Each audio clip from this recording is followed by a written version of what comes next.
Thank you for CRIBIQ for inviting Kruger Biomaterials to present recent development that we have had in this very interesting field of cellulosic materials. So I will present briefly what Kruger is. I'll explain also our relationship with FP Innovation. We'll give a short summary about what cellulose filaments are, how they are made, and I'll talk about the project that we've called PhiloCell, which is the trademark that came out from this investment in this field. And we'll talk about the plant that is in operation in Trois-Rivières, and we'll talk after that about the cellulosic filaments application that we have in pulp and paper applications, but more interestingly, maybe what we call the non-traditional applications. And we'll talk about how to use cellulosic filament to reinforce and lightweight some biomaterials. So Kruger Inc. is a private company. It's a fourth generation. It's over 100 years old.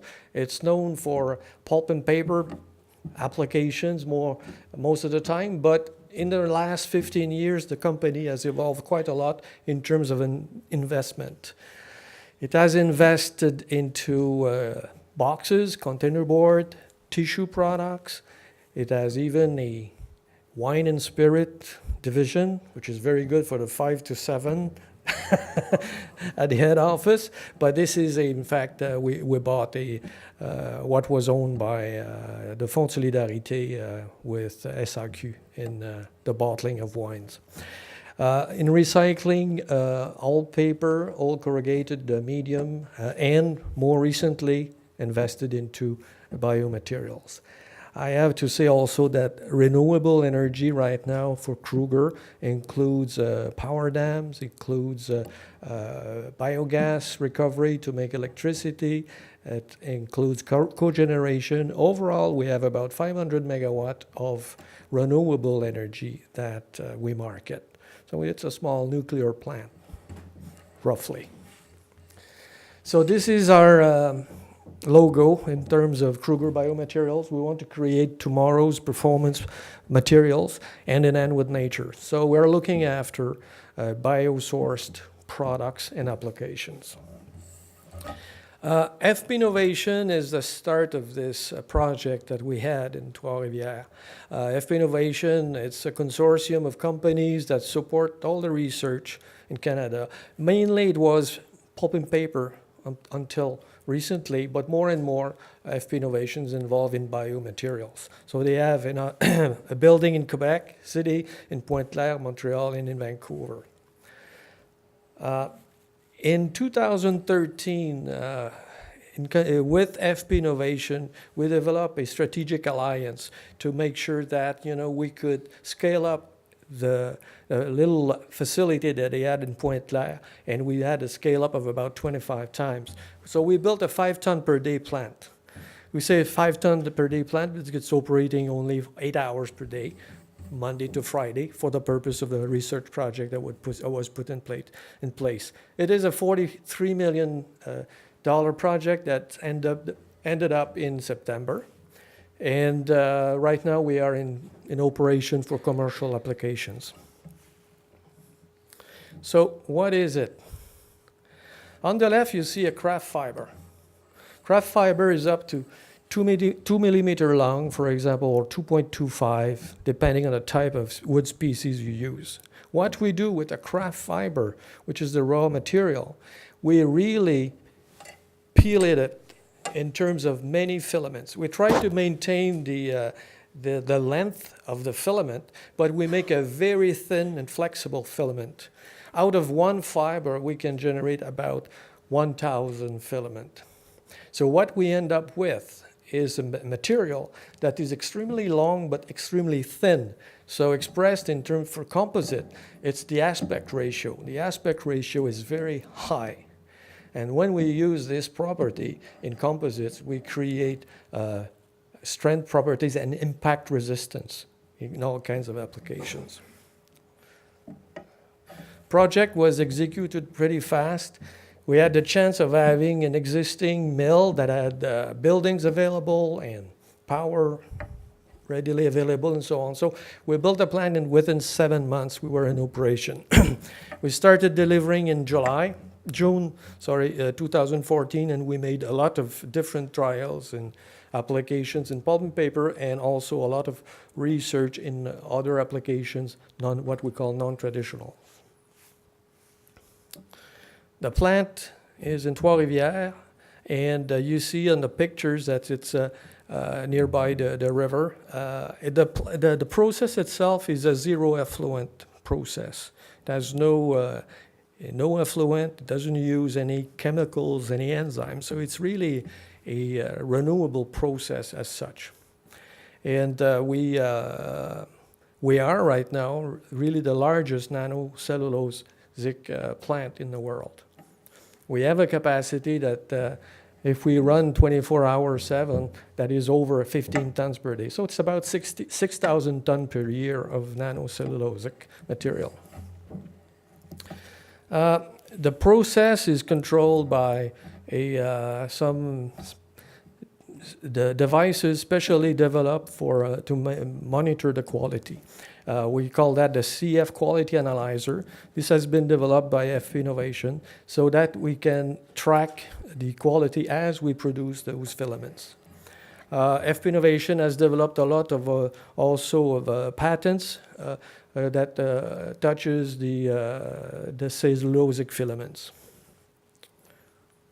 Now we'll talk about some applications.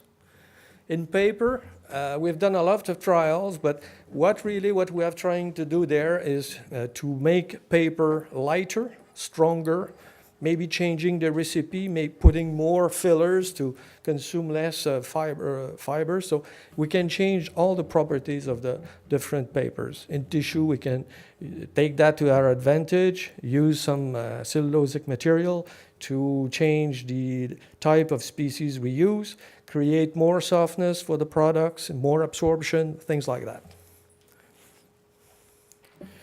We have been able also to make films of CF. Because it's very long, those filaments, even if they're so thin, we can retain them on paper machines with a lot of adjustment, obviously, but that can be done. So what we can do really is a 100% sheet of cellulose filament that can be used in different applications for it. One thing that is very particular with those filaments is their surface area is extremely high. That surface area makes the fiber, if you dry them, they will develop hydrogen bonds and they will become hard like rock. So you have to be careful not to expose your filaments to the atmosphere because it's going to be dry pretty soon. But if you make it in films, in a sheet of paper, the phenomena does not behave the same way, and you can redisperse this film once it's made. So it's really the only nanocellulosic material that you can produce at 95% dryness compared to the marketplace. All the others are more in the 2 to 4% concentration. What we have seen also very much is that cellulosic filament in paper improves the uniformity of the paper. The paper is more uniform, so you have less break when the paper is printed in press rooms. It's more solid, less weak points, if you want. Now, in non-traditional applications, the areas we have been looking at is these three: concrete and cement, and the lightweight composite for thermoset, thermoplastics, and we're starting for also adhesives.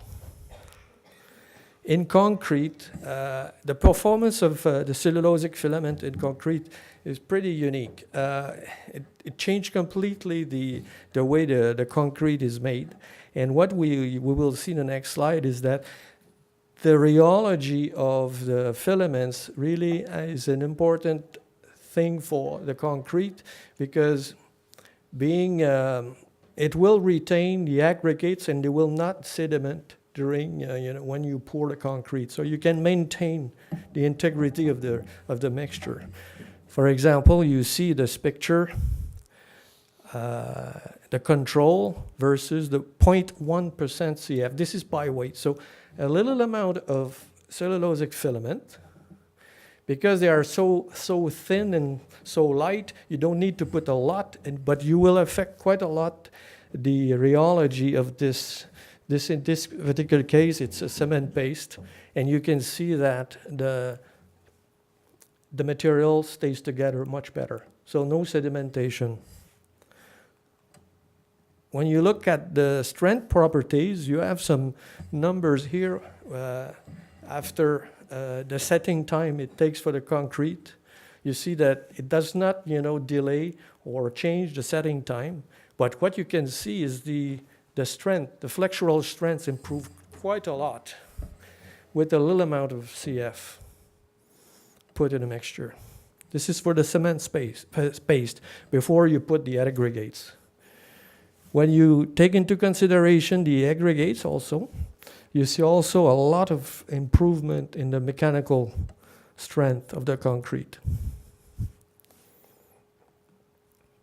You see some scanning electronic microscope images here with little filaments there. You see that they are blended extremely well within the mixture, and they seem to change the way the reaction takes place when the cement, the concrete is made.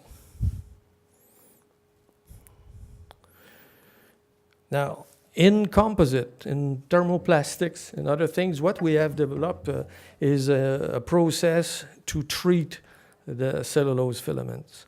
We want to make them hydrophobic so that they can be dried and then mixed with plastics. And we have been able to make mixtures with up to 40% cellulose filaments in different polymer matrix. I'll see if you give you some example. What we've been doing is we dry the CF, we treat the CF, and we made blends with different polymers. We made granules, and with that, after that, we were able to make some little dog bones to measure the properties. We have used that in polyurethane. You can see the improvement is quite significant. In some cases, you have 1,000% improvement in strength in the Young modulus in polyurethane. But at certain level, you start to lose the ductibility, so the sample will break.